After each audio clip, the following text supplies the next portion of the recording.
الحمد لله نحمده ونستعينه ونستغفره ونؤمن به ونتوكل عليه ونعوذ بالله من شرور أنفسنا ومن سيئات أعمالنا من يهده الله فلا مضل له ومن يضلله فلا هادي له ونشهد أن لا إله إلا الله وحده لا شريك له ونشهد أن سيدنا ونبينا وحبيبنا وشفيعنا ومولانا محمدًا عبده ورسوله صلوات الله وسلامه عليه. أما بعد فيا عباد الله أوصيكم ونفسي المقصرة أولاً بتقوى الله والاعتصام بحبل الله المتين والتمسك بشريعة الله القوية والعض عليها بالنواجذ، كما أمرنا ربنا تبارك وتعالى في كلامه المجيد، فقال عز من قائل: أعوذ بالله من الشيطان الرجيم، بسم الله الرحمن الرحيم، يا أيها الذين آمنوا اتقوا الله حق تقاته ولا تموتن إلا وأنتم مسلمون. وقال الله سبحانه وتعالى: يا أيها الذين آمنوا اتقوا الله وقولوا قولا سديدا يصلح لكم أعمالكم ويغفر لكم ذنوبكم ومن يطع الله ورسوله فقد فاز فوزا عظيما. بارك الله لنا ولكم في القرآن العظيم ونفعنا وإياكم بالآيات والذكر الحكيم، إنه تعالى جواد كريم ملك بر رؤوف رحيم. محترم حضرات، دینی اور ایمانی بھائیوں اور دوستوں اور بزرگوں، جو موضوع چل رہا ہے، جس پر مختلف جمعوں میں روشنی ڈالی گئی ہے، وہ بنیادی طور پر یہ ہے کہ مسلمان قوم بحیثیت امت کے، اللہ کی طرف سے منتخب قوم اور کمیونٹی کے کیسے حالات کو بدل سکتی ہے، کیا کرنا ہے اس کو جس کے ذریعے سے وہ دنیا کے اندر اللہ کا پیغام صحیح طور پر پیش کر سکے اور اللہ کی خلافت ارضی کا استحقاق حاصل کرے۔ جو آسمان میں اللہ کی شہنشاہیت چل رہی ہے، روئے زمین پر اس کو اللہ کے جانشینی کی حیثیت سے پیش کیا جا سکے، باطل طاقتوں سے ٹکرا کر اللہ کی حجت بالغہ کو ثابت کیا جا سکے، اللہ کے خلاف طاغوتی نظاموں سے لڑ کر اللہ کی عظمت، اللہ کے دین کی عظمت، اللہ کی شریعت کی بلندی کو ثابت کیا جا سکے۔ اس پر بہت ساری فیلڈز ہیں جس پر کام کرنے کی ضرورت ہے۔ بنیادی طور پہ چند میدان ہیں جن میں سے ایک کا تذکرہ بڑی تفصیل کے ساتھ گزشتہ جمعات میں آیا تھا کہ ایجوکیشن کی فیلڈ میں، تعلیم کے میدان میں، تربیت کے میدان میں، نئی نسل کو بنانے کے میدان میں کیا کچھ کرنا ہے اور کیا کچھ اس کے نتائج برآمد ہو سکتے ہیں۔ چونکہ شعبان کا مہینہ بھی شروع ہو گیا ہے، اس کے تعلق سے بھی بہت ساری باتیں ہیں جو عرض کرنے کی ہیں، لیکن میں اپنے موضوع کو برقرار رکھتے ہوئے مختصراً شروع میں شعبان کے تعلق سے بنیادی باتیں رکھ دینا چاہتا ہوں۔ اصولی طور پر یہ سمجھ لیجئے کہ ہمارا دین محمد صلی اللہ علیہ وسلم کے بتائے ہوئے طریقے کا نام ہے، جس پر آپ صلی اللہ علیہ وسلم چلے ہیں، اس پر چلنا دین ہے۔ اس سے ہٹ کر کوئی ڈگر اختیار کرنا، کوئی راستہ بنانا، کوئی طریقہ اختیار کرنا، کوئی نظام لانا، کوئی سنت بنانا، کوئی طریقہ اپنی طرف سے گڑھ کر اختیار کر لینا، یہ سب اسلام سے ہٹی ہوئی، نبی اکرم صلی اللہ علیہ وسلم کی سیرت سے دور، قرآنی تعلیمات سے پرے کی باتیں ہیں۔ اس لیے میں آپ کے سامنے ان احادیث کی روشنی میں جس کو علماء نے لیا ہے، جس پر عمل کیا ہے، جس کو دلیل بنایا ہے، جس کو قابل استدلال اور قابل عمل سمجھا ہے، چند باتیں رکھوں گا۔ پہلی بات یہ کہ رمضان کا مہینہ تمام مہینوں میں سب سے مقدس مہینہ ہے۔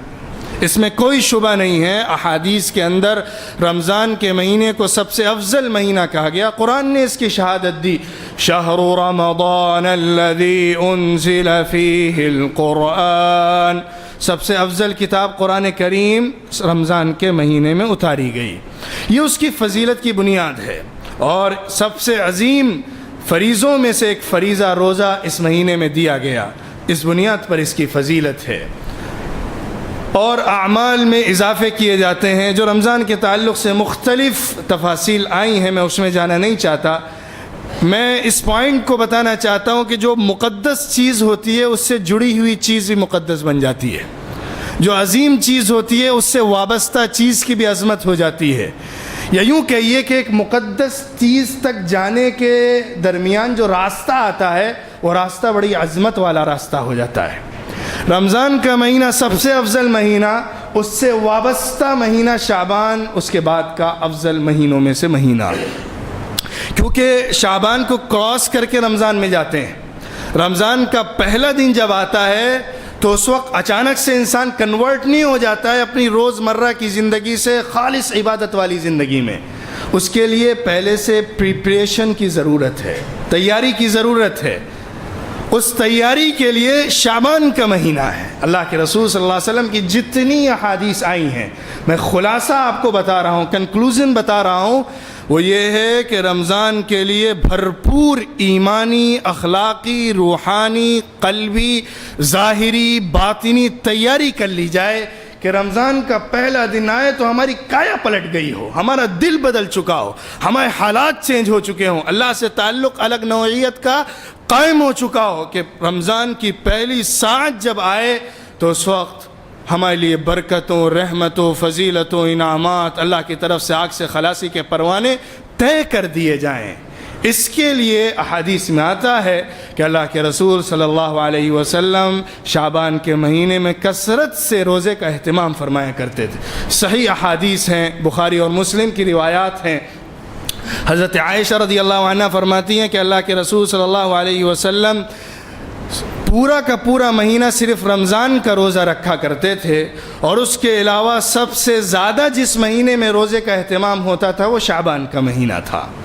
اسی طرح ایک حدیث میں اللہ کے رسول صلی اللہ علیہ وسلم کے بارے میں آتا ہے کہ آپ شعبان کے اکثر دنوں میں روزہ رکھا کرتے تھے، چند دن چھوڑ دیتے تھے، خاص طور پہ اخیر کے دن، تاکہ رمضان کا مہینہ آئے تو اس کے درمیان اور شعبان کے روزوں کے درمیان فاصلہ باقی رہے۔ اسی طرح اس مہینے کے بارے میں یہ بھی آتا ہے کہ آپ صلی اللہ علیہ وسلم اپنے روزمرہ کے معمولات کے اندر عبادات کے پہلو میں اضافہ فرما دیا کرتے تھے، نوافل کا اہتمام، تلاوت کا اہتمام، ذکر کا اہتمام، اور دوسری طرف صدقات کا اہتمام۔ اللہ کے رسول صلی اللہ علیہ وسلم اس مہینے میں صدقات میں اضافہ کر دیا کرتے تھے، اللہ کے راستے میں خرچ کرنا، غریبوں، مسکینوں، فقراء کو دینا، اور اللہ کے دین کے لیے پیسہ لگانا، اس میں اللہ کے رسول صلی اللہ علیہ وسلم اضافہ فرما دیا کرتے تھے، اور یہ اضافہ رمضان میں جا کر حد انتہا کو پہنچ جاتا تھا۔ حدیث میں آتا ہے اللہ کے رسول صلی اللہ علیہ وسلم کے بارے میں، کان اجود من الریح المرسلہ، رمضان کے مہینے میں آپ کی سخاوت کا عالم یہ ہوتا تھا جیسے ایک تیز ہوا چل رہی ہو، وہ ہر کسی کو اپنا اثر چھوڑ کر جاتی ہے، اسی طرح اللہ کے رسول صلی اللہ علیہ وسلم کی سخاوت کا عالم یہ ہوتا تھا کہ ہر ایک پر نچھاور ہوتا رہتا تھا، جو کچھ آتا تھا وہ سب لٹا دیا جاتا تھا۔ یہ بنیادی پیغام ہے شعبان کے مہینے کا۔ اس کے علاوہ مخصوص ایام کو منتخب کرنا خاص عبادتوں کے لیے، یا مخصوص کھانوں کا اہتمام کرنا مخصوص دنوں کے اندر، یا قبرستان کے جانے کو سنت اور لازم سمجھنا اس کے مخصوص دنوں کے اندر، اور اس کو اللہ کے رسول صلی اللہ علیہ وسلم کی عملی سنت کے طور پر لینا، یا مخصوص اوراد اور وظائف کا اہتمام بحیثیت سنت کے کرنا، یہ سب کا سب اللہ کے رسول صلی اللہ علیہ وسلم کے طریقے سے ہٹی ہوئی بات ہے۔ اللہ کے رسول صلی اللہ علیہ وسلم سے اس طرح کے مخصوص اعمال مخصوص اوقات کے ساتھ خاص طور پر نہیں آئے ہیں سوائے روزوں، زکوٰۃ اور صدقات، خیرات اور نیک کام کرنے کے، جو اللہ کے رسول صلی اللہ علیہ وسلم اپنے روزمرہ کے معمولات میں سے اضافہ کر کے کیا کرتے تھے۔ ایسا نہیں ہے کہ شعبان سے پہلے عمل نہیں ہوتا تھا، عمل جاری تھا، سنتوں کا اہتمام، اعمال صالحہ کا اہتمام۔ اللہ کے رسول صلی اللہ علیہ وسلم کی زندگی تو سراپا رحمت اور اللہ کی شریعت اور اللہ کے بتائے ہوئے نظام کو پورا کرنے کا ایک نمونہ ہے، لیکن شعبان میں اللہ سے تعلق قائم کرنے والی عبادتوں میں خاص اضافہ کر دیا جاتا تھا۔ یہ بنیادی بات ہے۔ اس کے علاوہ جو اس کے ساتھ ہم نے اپنی طرف سے جوڑی ہوئی چیزیں ہیں، اس کا سنت سے، نبی اکرم صلی اللہ علیہ وسلم کے طریقے سے، شریعت سے خاص کوئی تعلق نہیں ہے، لہٰذا وہ بدعت کے کام ہو سکتے ہیں، ان سے بچنا ضروری ہے۔ یہ بنیادی بات ہے جو میں شعبان کے تعلق سے رکھنا چاہتا تھا۔ اس کے بعد میں اپنے اصل ٹاپک اور موضوع کی طرف آتا ہوں کہ ہم اپنے مسلم قوم کو کیسے بدل سکتے ہیں، کون کون سے کام ہیں جو ہمیں کرنے ہیں۔ ایک تعلیم کا میدان ہے جس پر بات ہوئی تھی۔ آج میں آپ کو اسلامک سوشیولوجی پڑھانا چاہتا ہوں۔ آپ نے سوشیولوجی تو بہت پڑھی ہے، لیکن اسلامک سوشیولوجی کیا ہے اس کو میں آپ کے سامنے بہت بنیادی نکات اور بنیادی پلرز کی روشنی میں رکھنا چاہتا ہوں۔ معاشرہ، ایک سوسائٹی مختلف خیال اور مختلف طبقات کے لوگوں سے مل کر بنتی ہے۔ بڑے بھی ہوتے ہیں، چھوٹے بھی ہوتے ہیں، مرد بھی ہوتے ہیں، عورتیں بھی ہوتے ہیں، غریب بھی ہوتے ہیں، مالدار بھی ہوتے ہیں، اچھے بھی ہوتے ہیں، برے بھی ہوتے ہیں، سخت مزاج بھی ہوتے ہیں، نرم مزاج بھی ہوتے ہیں، زیادہ محنت کرنے والے بھی ہوتے ہیں، کاہل لوگ بھی ہوتے ہیں، اچھی طرح بات کرنے والے بھی ہوتے ہیں، بری طرح بات کرنے والے بھی ہوتے ہیں۔ یہ سارے مزاج کے لوگ ایک سوسائٹی کے اندر رہتے ہیں۔ اس سوسائٹی کو اسلامی سوسائٹی کیسے بنایا جائے، ایک سوال ہے۔ اور میں اگر صاف طور پہ یہ کہوں کہ امت مسلمہ سے ایک بڑا چیلنج جو ہے وہ یہی ہے کہ تم اسلامک سوسائٹی کا ایک نمونہ پیش کر کے دکھاؤ۔ اور میں آج کی گفتگو آپ سے پوری امید کے ساتھ کر رہا ہوں کہ انشاءاللہ منگلور کے مختلف بستیوں اور علاقوں کے لوگ میری اس بات کو دل کی گرہ میں باندھ کر اپنی اپنی سوسائٹی میں جا کر اس کو فالو کرنے، اس کو پیش کرنے، اس پر عمل کرانے کی بھرپور کوشش کریں گے۔ اور اگر ایسا ہوا تو میں امید کرتا ہوں کہ انشاءاللہ ایک بڑے انقلاب کا دروازہ کھل جائے گا۔ جس طرح تعلیم کے راستے سے ایک نئی نسل میں انقلاب لایا جا سکتا ہے، اسی طرح اسلامک سوشیولوجی کے ذریعے سے، اسلامک میتھڈ آف لائف کے ذریعے سے، اسلامک پلس آف لیونگ کے ذریعے سے ایک بڑی تبدیلی معاشرے کے اندر لائی جا سکتی ہے۔ سوسائٹی کے اندر ایک نیا انقلاب لایا جا سکتا ہے۔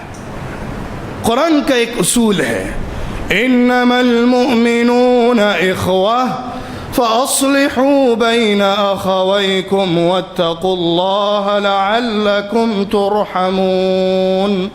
یقیناً تمام ایمان والے بھائی بھائی ہیں، لہذا ان کے درمیان اصلاح کا کام کیا کرو، جوڑ کا کام کیا کرو، اور اللہ کا خیال، اللہ کا لحاظ رکھا کرو تاکہ تم کامیاب ہو جاؤ۔ یہ ایک اصول ہے۔ میں اگر کہوں کہ اسلامک سوشیولوجی کو اگر کوئی ٹائٹل دیا جا سکتا ہے تو وہ انما المؤمنون اخوہ کا، یا اس سے آگے بڑھ کر اگر کہا جائے یا ایھا الناس انا خلقناکم من ذکر وانثی وجعلناکم شعوبا وقبائل لتعارفوا ان اکرمکم عند اللہ اتقاکم ان اللہ علیم خبیر۔ یہ اس سے بڑا ٹائٹل پوری انسانیت کو دیکھ کر دیا جا سکتا ہے۔ اللہ فرماتا ہے، اے لوگوں، اے ہیومن کائنڈ، اے مین کائنڈ، ہم نے تم کو ایک مرد اور ایک عورت سے پیدا کیا ہے، ایک نر اور ایک مادہ سے پیدا کیا ہے، ایک میل اور ایک فیمیل سے پیدا کیا ہے، اور تمہیں مختلف علاقوں میں، قبیلوں میں، نسلوں میں، وطنوں میں بانٹا ہے۔ کیوں؟ تاکہ تم ایک دوسرے کو پہچان سکو، ایک دوسرے کے ساتھ کنٹریکشن کر سکو، ایک دوسرے کو جان کر اس کے حقوق کی ادائیگی کو سمجھ سکو، تاکہ تم اپنے قریب رہنے والوں سے جڑ کر اپنی ضرورتوں کو پوری کر سکو۔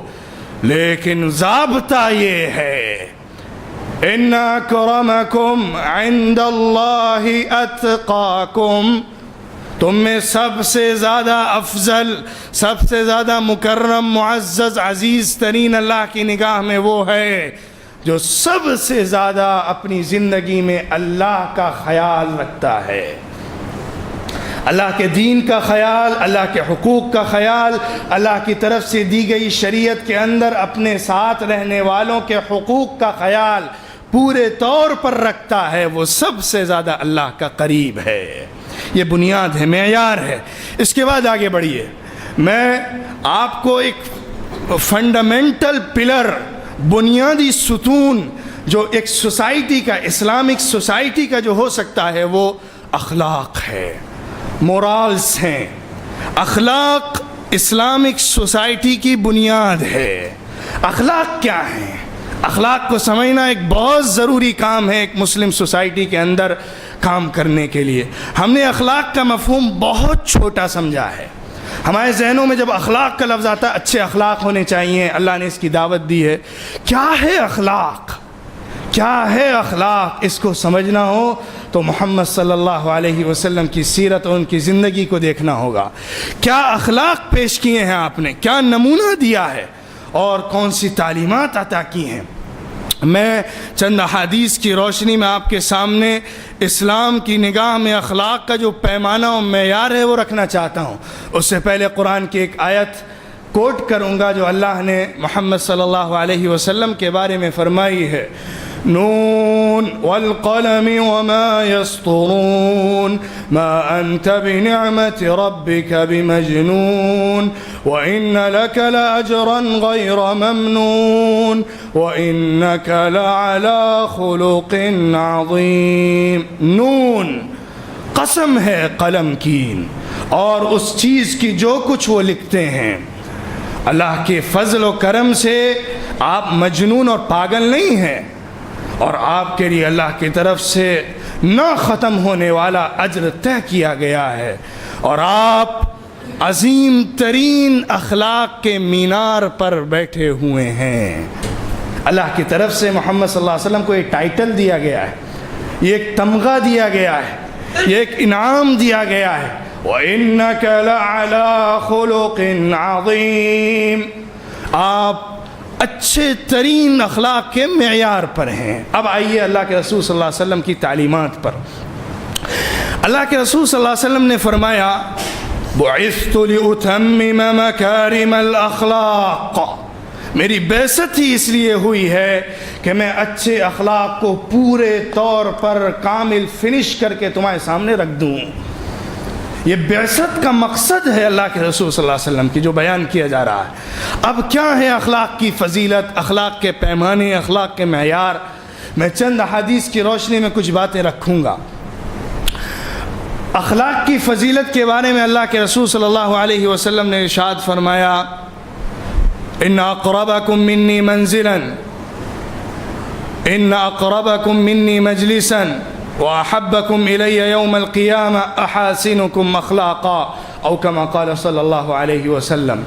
اللہ کے رسول صلی اللہ علیہ وسلم نے فرمایا، قیامت کے دن تم میں سے سب سے زیادہ جو میرا پسندیدہ رہے گا، روز محشر میں جو سب سے زیادہ قریب میرے ساتھ بٹھایا جائے گا، وہ ہوگا جو سب سے زیادہ اچھے اخلاق والا ہوگا۔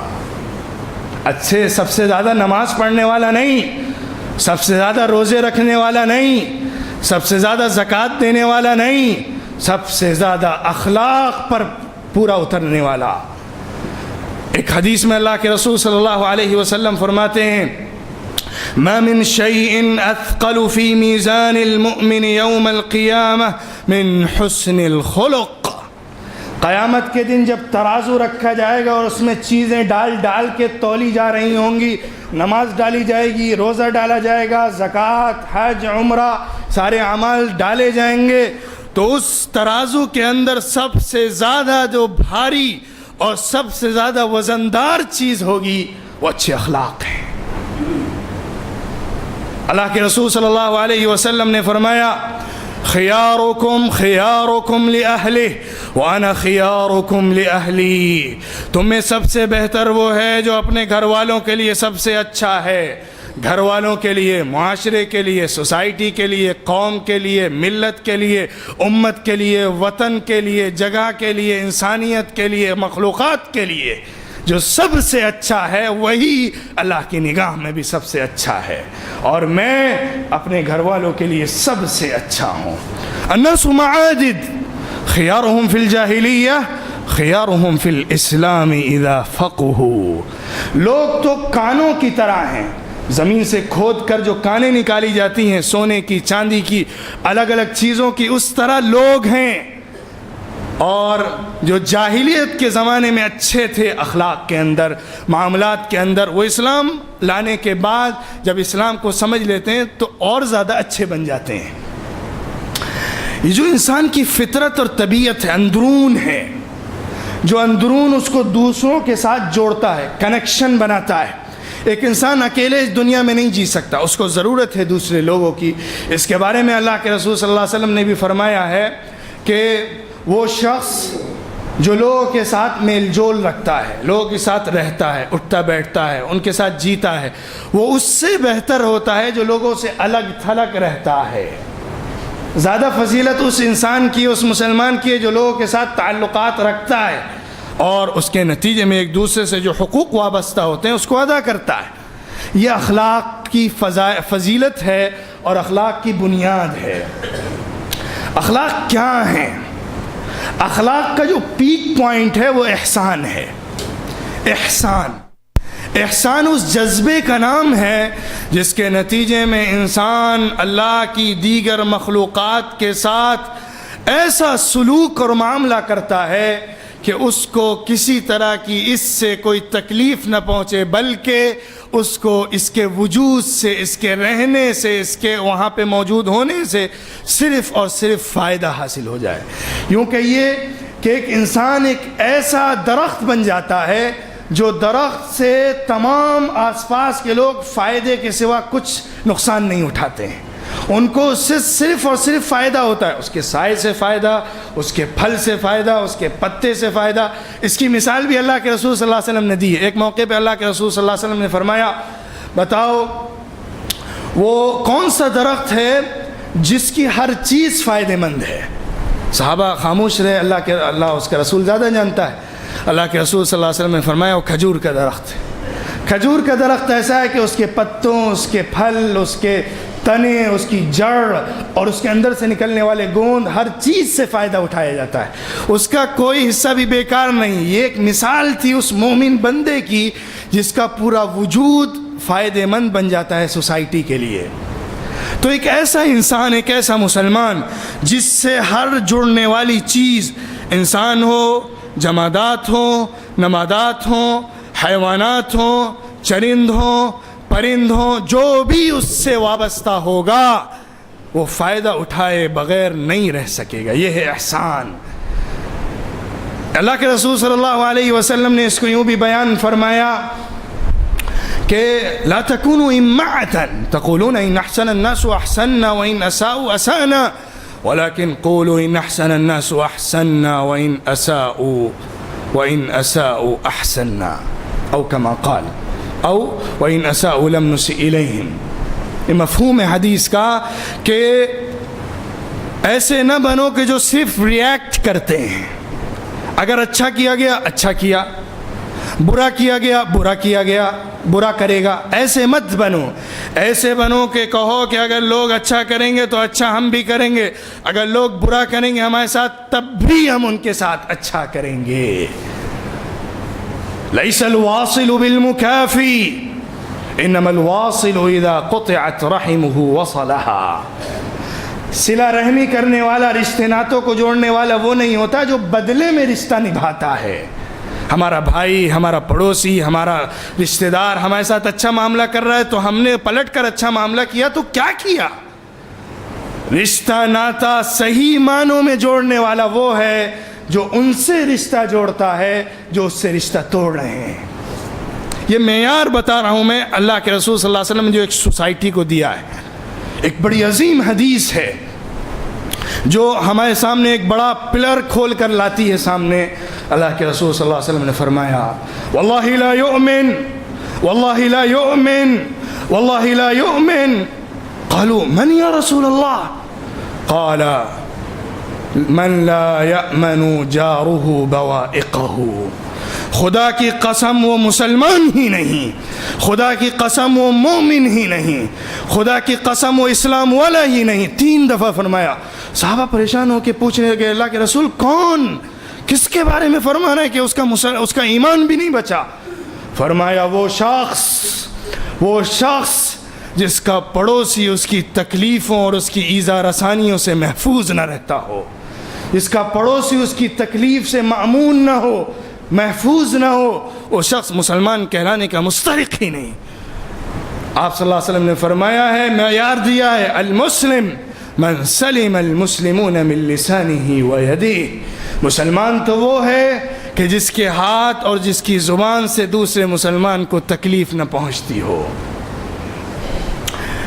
اللہ کے رسول صلی اللہ علیہ وسلم نے فرمایا، ایک دفعہ پوچھا لوگوں سے من المفلس، قلاش، فقیر، جس کے پاس کچھ نہ ہو وہ کون شخص ہے؟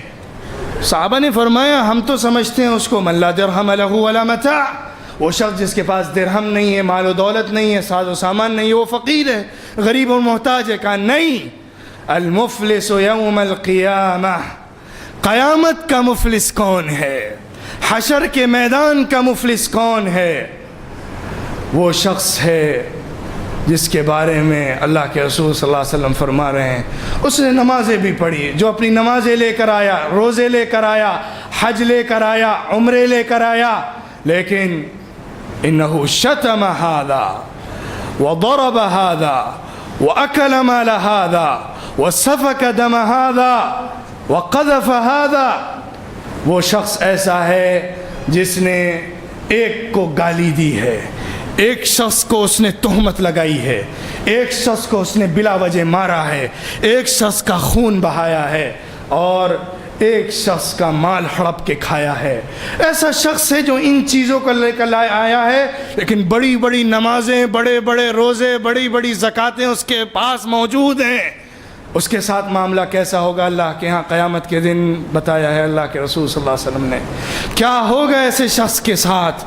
فرمایا حکم الہی ہوگا، اس کی نماز اور روزے لے لے کر جن جن کے ساتھ اس نے زیادتیاں کی ہیں ان کو دیتے جاؤ۔ جس کو گالی دی، نماز ایک نماز کا ایک پوٹلا اس کے حصے میں ڈال دیا گیا اور اس کے حصے سے نکل گیا۔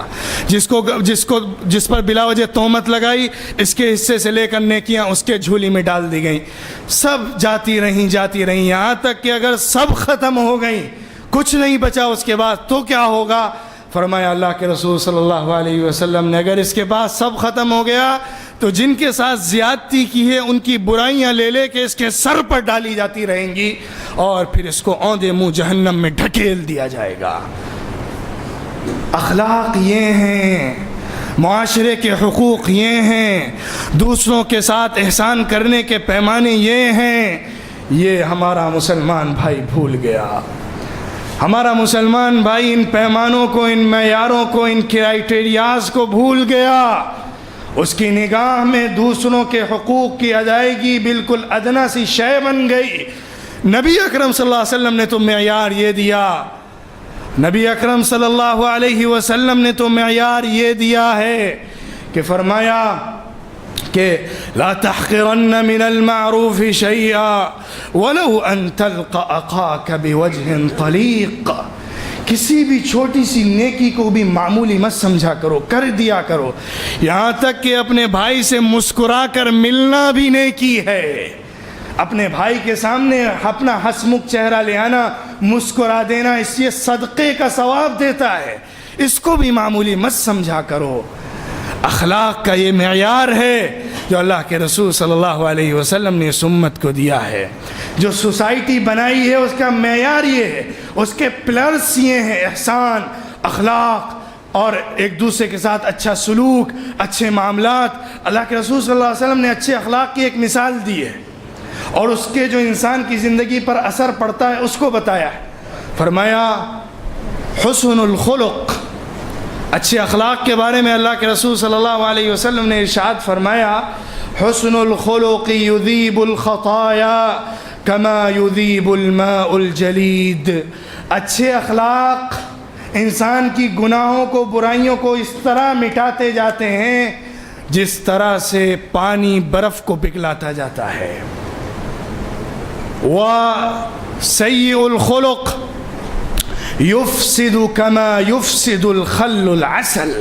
اور برے اخلاق انسان کو اس طرح بگاڑتے جاتے ہیں جس طرح سے سرکہ شہد کو کھٹا کرتا جاتا ہے. سرکہ جو ایک کھٹی چیز ہے اس کو اگر شہد کے اندر ڈالا جائے تو شہد کھٹا ہو جائے گا. اسی طرح جو برے اخلاق والا ہوگا اس کی پوری زندگی، اس کے اعمال، اس کے حیات، اس کی پوری زندگی، پوری کی پوری زندگی کھٹی اور کڑوی بن جائے گی. وہ معاشرے کے لیے ایک ناسور ہوگا، وہ دوسروں کے لیے مصیبت کا سامان بنتا جائے گا. اور دعوت اس بات کی اللہ کے رسول صلی اللہ علیہ وسلم نے اپنی زندگی سے، اپنے صحابہ کی زندگی سے، اپنے مدینے کے نمونے سے یہی دی کہ تم تکلیف اٹھا لو لیکن اپنے بھائی کو تکلیف نہ دو. اس کی مثالیں صحابہ کی زندگی میں بے شمار ہیں. میں آپ کے سامنے اگر صحابہ کی زندگی کے واقعات رکھنا چاہوں تو اس میں گھنٹوں گزر جائیں گے، ان کے واقعات ختم نہ ہوں گے. اتنے واقعات ہیں صحابہ اکرام رضوان اللہ علیہم اجمعین کے، دوسروں کی ہمدردی، دوسروں کے ساتھ اچھا سلوک، اپنا پیٹ کاٹ کے دوسروں کے لیے قربانی دینے کا جذبہ. ایک موقع پر اللہ کے رسول صلی اللہ علیہ وسلم کے پاس مہمان تشریف لائے. آپ صلی اللہ علیہ وسلم نے گھر بھیجا، بھائی ان مہمانوں کو میرے گھر لے جاؤ، جو میری بیویوں کے مختلف گھر ہیں وہاں جاؤ، کچھ ملے تو ان کو کھلا دو. ان کے پاس کھانے کو نہیں تھا، فقیر تھے. ایک بیوی کے گھر گئے، گھر سے آواز آئی پانی کے سوا گھر میں کچھ نہیں. دوسرے گھر گئے، پانی کے سوا کچھ نہیں. ساری بیویوں کے گھر گزر گئے، پانی کے سوا گھر سے ایک دانہ نصیب نہ ہوا. پھر آپ صلی اللہ علیہ وسلم نے فرمایا کون ہے جو ان مہمانوں کی مہمانداری آج کرے گا؟ اس وقت حضرت ابو طلحہ انصاری رضی اللہ عنہ کھڑے ہوئے. ایک انصاری صحابی کھڑے ہوئے، حضرت ابو طلحہ یا کوئی اور انصاری صحابی تھے، وہ کھڑے ہوئے کہنے لگے اللہ کے رسول میں ان کی آج مہمانی کروں گا. ان کو لیا، گھر لے کر آئے. گھر میں اندر گئے، بیوی سے پوچھا کیا ہے؟ کہا گھر میں چھوٹے چھوٹے بچوں کے کھانے کے علاوہ کچھ بھی نہیں ہے. اتنا معمولی سا کھانا ہے جو چھوٹے بچوں کو اپنے کھلایا جا سکے، اس کے علاوہ کچھ نہیں بچا ہے. کہا اچھا ایسا کرو کہ بچوں کو دلاسا دے دے کر سلا دو، آگ پر ہانڈی چڑھا دو، پانی ڈال دو اور بچوں کو کہو دودھ ابل رہا ہے، کھانا پک رہا ہے اور سلا دو. اور جب کھانے کے لیے میں مہمانوں کو بلاؤں اور بیٹھوں تو بتی بند کر دینا، چراغ بند کر دینا. میں ایکٹنگ کروں گا کھانا کھانے کی اور کھاؤں گا نہیں، تاکہ جو معمولی اور تھوڑا سا کھانا ہے وہ پورا مہمان کے حصے میں چلا جائے. دوسرے صبح جب وہ پہنچے اللہ کے رسول صلی اللہ علیہ وسلم کے سامنے، آپ نے فرمایا اللہ تمہاری ضیافت سے خوش ہو گیا. اے انصاری اللہ تمہاری ضیافت سے خوش ہو گیا. میں آپ کو واقعات سناؤں قریب کے دور میں احسان کرنے کا نتیجہ کیا ہوتا ہے. بس مختصر میں آپ کے سامنے چند واقعات رکھوں گا. ایک عربی بڑے اسکالر ہیں، انہوں نے لکھا ہے اپنی جگہ کا واقعہ کہ ایک آدمی تھا، ایک خاتون تھی، ایک عورت تھیں، وہ ان کا ایک چھوٹا سا بچہ تھا. انہوں نے اس کو کہیں سفر پہ بھیجا، وہ کام سے گیا تھا. گھر میں ایک شام کو ان کے پاس کھانے میں تھوڑا سا سالن تھا اور روٹی کا ایک ٹکڑا تھا. انہوں نے کھانے کے لیے ابھی لقمہ توڑا ہی تھا کہ باہر سے ایک فقیر کی آواز آئی اور اس نے کہا کھانے کو کچھ دے دو. فقیر محتاج انسان تھا. انہوں نے لقمہ وہیں چھوڑا، وہ تھوڑا سا روٹی کا ٹکڑا اور سالن جا کے اس کی خدمت میں پیش کر دیا. اس نے کھایا، چلا گیا. کچھ وقت کے بعد، عرصے کے بعد وہ بیٹا ان کا واپس آیا. انہوں نے بیٹے سے پوچھا کیسا سفر رہا، تو اس نے ایک عجیب واقعہ سنایا.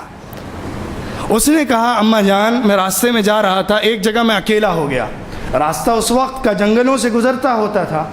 میں راستے میں اکیلا ہو گیا کہ اچانک میں نے دیکھا کہ میرے سامنے شیر آ گیا اور شیر میری طرف لپکا اور بھاگا. میں دوڑ رہا تھا، میں اپنے بچنے کا سامان دیکھ رہا تھا لیکن کوئی راستہ نہیں دکھ رہا تھا اور شیر مجھ پر حملہ آور ہوا چاہتا تھا. اور مجھے یقین ہو گیا کہ میں اس کے منہ کے اندر جانے والا ہوں کہ اچانک میں نے دیکھا کہ ایک سفید لباس کا آدمی میرے اور شیر کے بیچ میں آیا اور اس نے مجھے بچا کر الگ کر دیا اور شیر کو بھگا دیا. اور وہاں اس نے ایک جملہ کہا, میں وہ آپ اس پر غور کریے. اس نے کیا کہا؟ لقمۃ بلقمہ, اس لقمے کا بدلہ یہ لقمہ ہے. شیر کے منہ میں یہ لقمہ نہیں گیا کیونکہ وہاں پہ تیری ماں نے وہ لقمہ اس فقیر کے منہ میں ڈال دیا تھا. اس نے آ کے واقعہ بتایا, دن وہی تھا جس دن ماں نے یہ قربانی دی تھی. انسان سمجھتا نہیں ہے لیکن اس کی ایک چھوٹی سی نیکی اس کی زندگی پر اتنا اثر ڈالتی ہے کہ اندازہ نہیں کیا جا سکتا ہے. ایک عرب کے بڑے نیک صالح انسان تھے, توکل کے اعلیٰ معیار پہ قائم تھے. ان کا واقعہ ذکر کیا جاتا ہے, ان کے بارے میں لکھا ہے ان کے سوانح نگاروں نے. ان کا نام شیخ سلیم رحمۃ اللہ علیہ تھا, پچھلی صدی کے تھے وہ. ان کے بارے میں آتا ہے کہ وہ کرتا اور شلوار اور پیجامہ پہن کے باہر جاتے تھے. زیادہ مالدان نہیں تھے. کسی فقیر کو ٹھنڈک میں ٹھٹرتے ہوئے دیکھا, اپنا کرتا اتار کے اس کو پہنا دیا اور صرف ازار میں لنگی میں گھر واپس آ گئے. بس اکثر اوقات ایسا کیا کرتے تھے. ایک موقع پر رمضان کا دن تھا, شام کا افطاری کا وقت ہونے والا تھا. بیوی نے گھر میں کچھ کھانا بنایا اور اس کو دسترخوان پہ رکھ دیا. ابھی مغرب کا وقت آنے والا تھا, اتنے میں باہر سے آواز آئی کسی فقیر کی. بیوی کسی کام میں مشغول تھی, پورا دسترخوان لپیٹا, اس کی جھولی میں جا کے ڈال دیا. بیوی کو معلوم ہوا, بہت غصہ ہوئی, بہت برسی. آپ کیسے ہیں, بالکل سب کو آپ دے دیتے ہیں, اپنے کھانے کے لیے, گھر کے لیے کچھ تو چھوڑا کریے, عجیب آپ کا معاملہ ہے. اس نے تانے دیے جو دینے تھے. آدھے گھنٹے کے بعد دروازے پر دستک ہوئی. دروازہ کھولا تو دیکھا ایک شاہی خادم اتنا بڑا تشت لے کے حاضر ہے. کیا ماجرا ہے, کیوں لے کر آئے ہو؟ کہا بادشاہ نے آج اپنے مہمانوں کو بلایا تھا لیکن مہمانوں نے آنے سے انکار کر دیا, تو بادشاہ نے قسم کھا لی کہ وہ یہ کھانا آج نہیں کھائے گا اور یہ کھانا شیخ سلیم کے گھر بھجوا دے گا. وہ پورا کا پورا تشت, شاہی دسترخوان, ایک چھوٹے سے دسترخوان کے بدلے میں اللہ نے دے دیا. یہ ایسا ضروری نہیں ہے کہ ہم نیکی کریں پلٹ کر اسی دن, اسی روز, دوسرے دن ہمیں نیکی مل ہی جائے. نیکی اصل تو آخرت میں ملے گی, لیکن دنیا میں صدقہ کرنے, خیرات کرنے, دوسروں کو دینے, دوسرے کی غمگساری کرنے, دوسرے کے ساتھ ہمدردی کرنے, دوسرے کا غم بھلانے کی فکر کرنے کے بڑے نتائج انسان کی اپنی زندگی پر مرتب ہوتے ہیں. ان پہلوؤں کو سامنے رکھتے ہوئے اگر ہم نے اپنی سوسائٹی بلڈ کرنے کی کوشش کی, ایک نئی سوسائٹی بنانے کی کوشش کی, تو میں امید کرتا ہوں کہ انشاءاللہ اس کے اندر بڑے بڑے بن کر رہیں گے, چھوٹے چھوٹے بن کر رہیں گے. ایک دوسرے کے تعلقات محبت کے, الفت کے, ہمدردی کے, غمگساری کے پنپتے جائیں گے اور بڑھتے جائیں گے, اور ایک ایسا معاشرہ آئے گا سامنے جس کو دیکھ کر اسلام میں لوگ جوق در جوق داخل ہوں گے. یاد رکھیے, اسلام پھیلا ہے انہی اخلاق سے, اسلام پھیلا ہے انہی طرح کی سوسائٹی, ماڈل سوسائٹیز کے ذریعے سے. ساری دنیا میں اسلام اسی راستے سے گیا ہے, آج بھی اسی راستے سے اسلام کو تمام قوموں تک پہنچانے کی فکر کرنی ہے. اللہ ہم سب کو عمل کی توفیق عطا فرمائے, قبول فرمائے اور کام کرنے والا بنائے. وآخر دعوانا ان الحمد للہ رب العالمین.